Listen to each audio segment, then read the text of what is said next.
भी, माता पिता सब थे, दोस्त भी थे उसके, गांव वाले भी उससे प्रेम करते थे। उस परिवार में एक पंडित भी आते थे। हर त्योहार पर, धार्मिक अनुष्ठान पर जब परिवार में कुछ दिक्कत या परेशानी आती तो लड़के के घर वाले उस पंडित जी को अपने घर बुलाते समाधान ढूंढने, और पंडित जी कहते हैं तुम्हारा पूर्वज तुमको दुख दे रहा है, उसके लिए पूजा करनी पड़ेगी। ऐसा हर साल होता। पंडित जी किसी न किसी बहाने पूजा पाठ दिलवा देते, दक्षिणा ले जाते थे।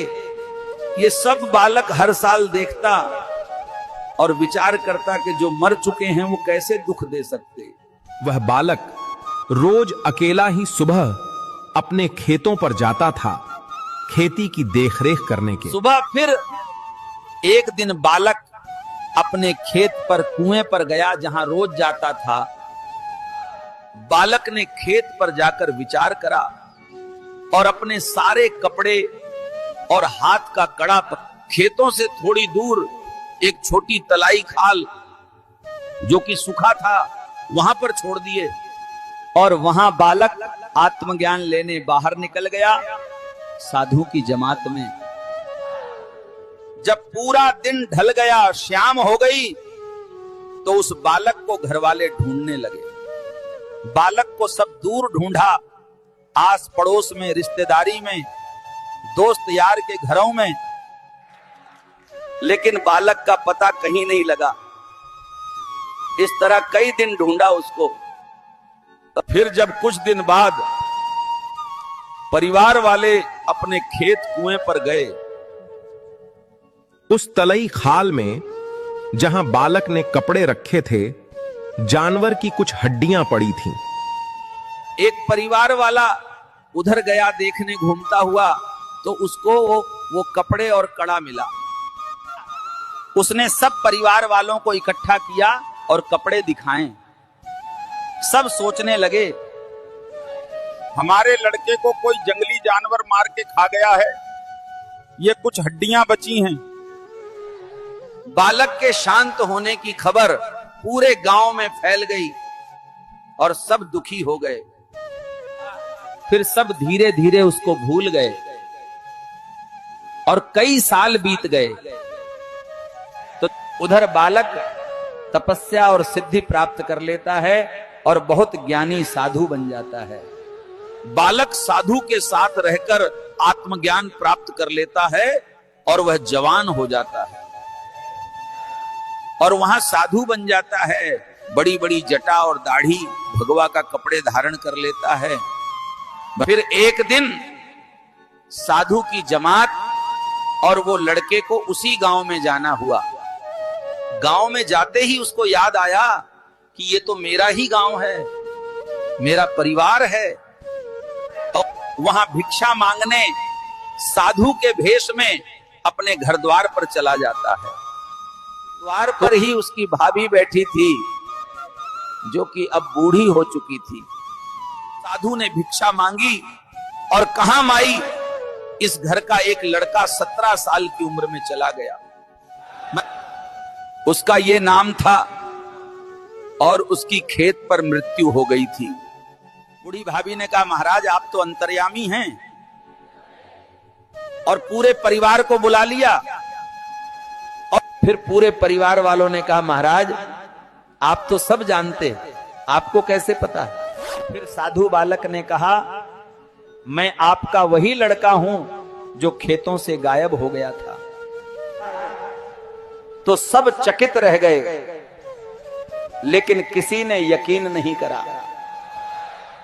उन्होंने सोचा यहां कोई ठग है जो हमारी जमीन हड़पने आया है बेटा बनकर।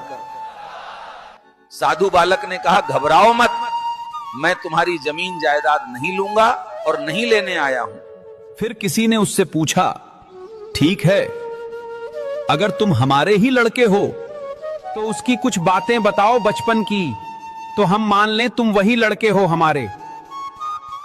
उसने बचपन की सारी बातें बता दी, जिस उम्र में वो घर छोड़कर चला गया था। उसने बताया माँ बाप कैसे प्यार करते थे, भैया भाभी क्या करते थे। फिर उसके दोस्तों के बारे में भी बताया उसने, जो उनके साथ खेलता था। उसके दोस्तों ने भी यकीन कर लिया, क्योंकि दोस्त की बात किसी को नहीं पता रहती है। फिर परिवार वाले सब खुशी हो गए और कहने लगे कि तुम हम सबको छोड़कर क्यों चला गया था। फिर उसने कहा कि मैं आत्मज्ञान प्राप्त करने गया था, जो कि मैं कर चुका हूं, ताकि तुम मेरी पूजा श्राद्ध करो, देखूं कि पूजा और श्राद्ध का भोजन कैसे मेरे पास आता है। तो इसका कारण यह है कि जब भी हमारे घर में दुख तकलीफ आती थी, तो हमारे घर के पंडित जी हमेशा घर वालों से और पिताजी से कहते कि तुम जो तुम्हारे परिवार में अधोगति में मर चुका है, अकाल मृत्यु, वो तुम्हें दुख दे रहे हैं। पंडित जी कहते तुम्हारे पूर्वज तुमसे नाराज हैं, ये पूजा करो नहीं तो दुख देंगे। मैं सोचता हर बार के जो मर चुके हैं वो कैसे दुख दे सकते हैं, कैसे भोजन कर सकते हैं। ठीक इसी प्रकार भी तुमने मेरे चले जाने पर, मुझको मृत समझने पर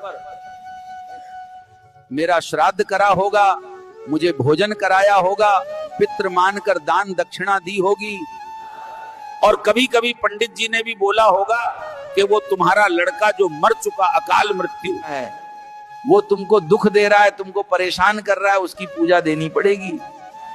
हर साल किसी न किसी बहाने पंडित जी ने मेरी पूजा करवाई होगी और दान दक्षिणा ले गए होंगे।